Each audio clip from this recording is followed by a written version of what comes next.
तो स्टूडेंट्स, आज का हमारा टॉपिक है कार्बोहाइड्रेट्स।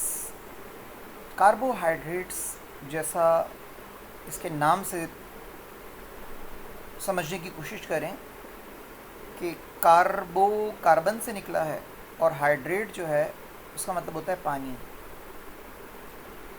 यानी अगर हम कार्बोहाइड्रेट्स की केमिकल कंपोजिशन को देखें तो इसमें आपको कार्बन, हाइड्रोजन और ऑक्सीजन नज़र आएगा।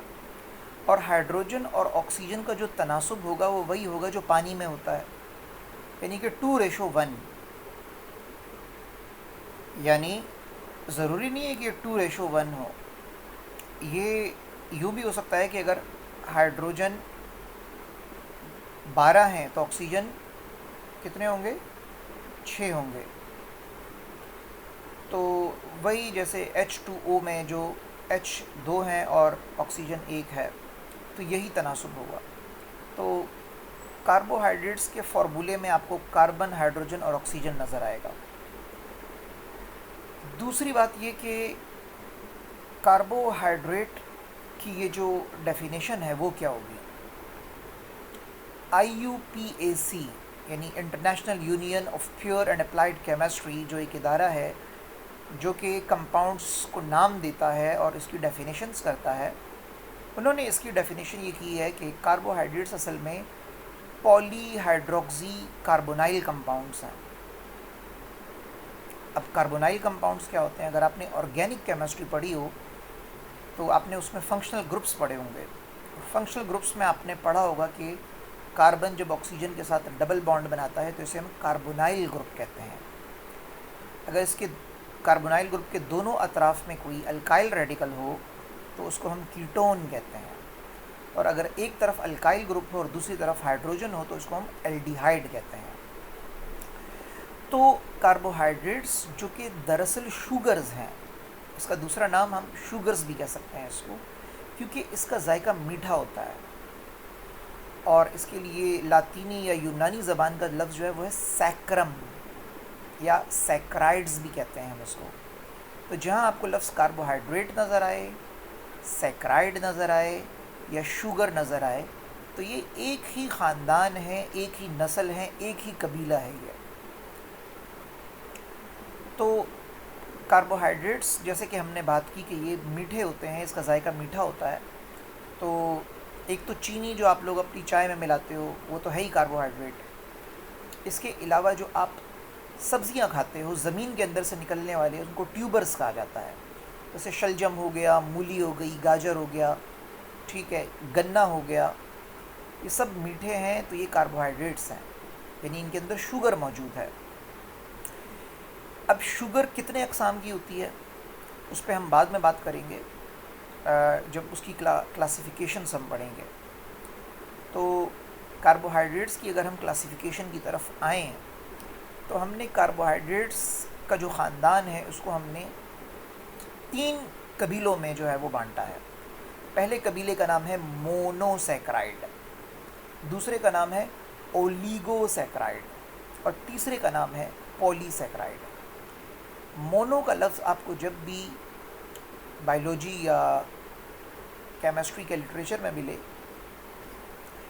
तो मोनो का मतलब होता है एक, और सैकराइड का मतलब तो आपको पता है शुगर। यानी ये एक ऐसा शुगर है कि जो मज़ीद तोड़ा नहीं जा सकता।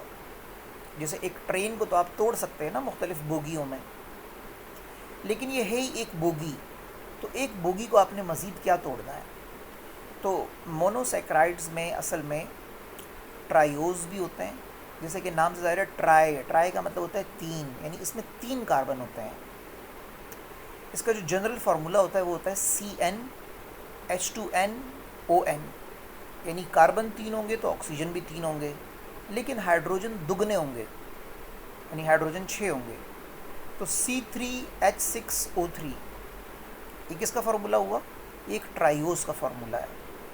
इस तरह इसमें टेट्रोज भी होते हैं। टेट्रा का मतलब होता है 4, यानी इसका फार्मूला होगा C4H8 और O4।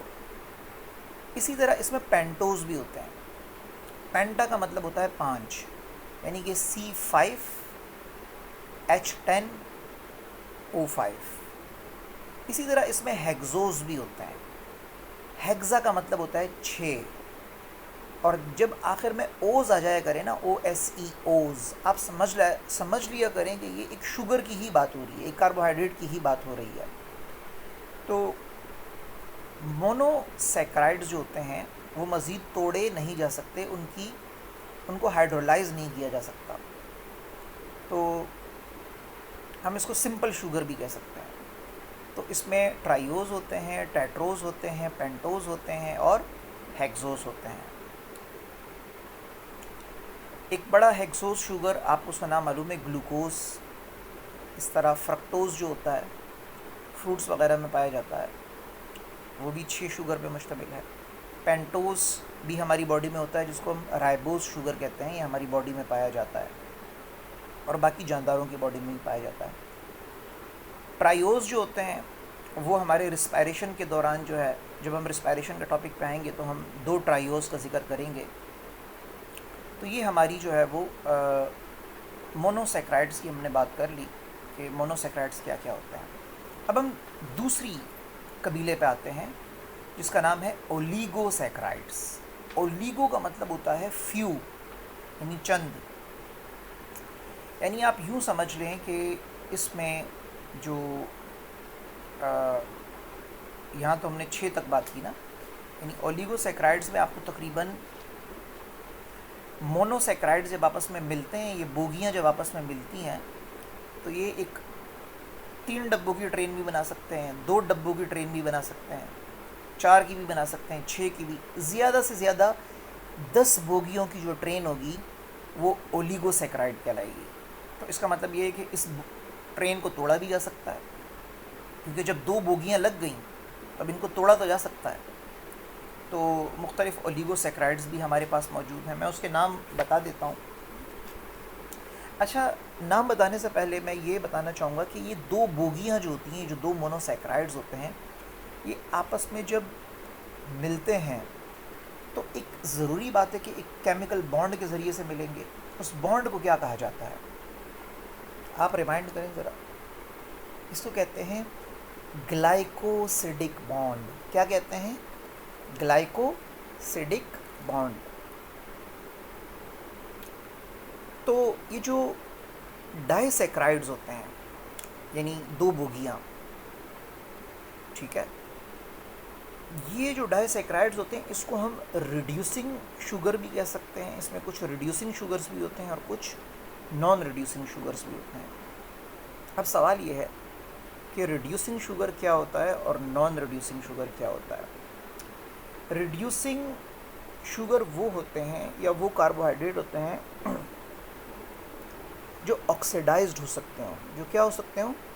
ऑक्सीडाइज्ड। अब सवाल ये है कि ऑक्सीडेशन क्या है। इसके लिए आपको केमिस्ट्री की तरफ जो है वो जाना पड़ेगा। तो हम अपना टॉपिक यहीं क्लोज़ करते हैं, ओलिगोसैकराइड्स पे हम कल बात करेंगे।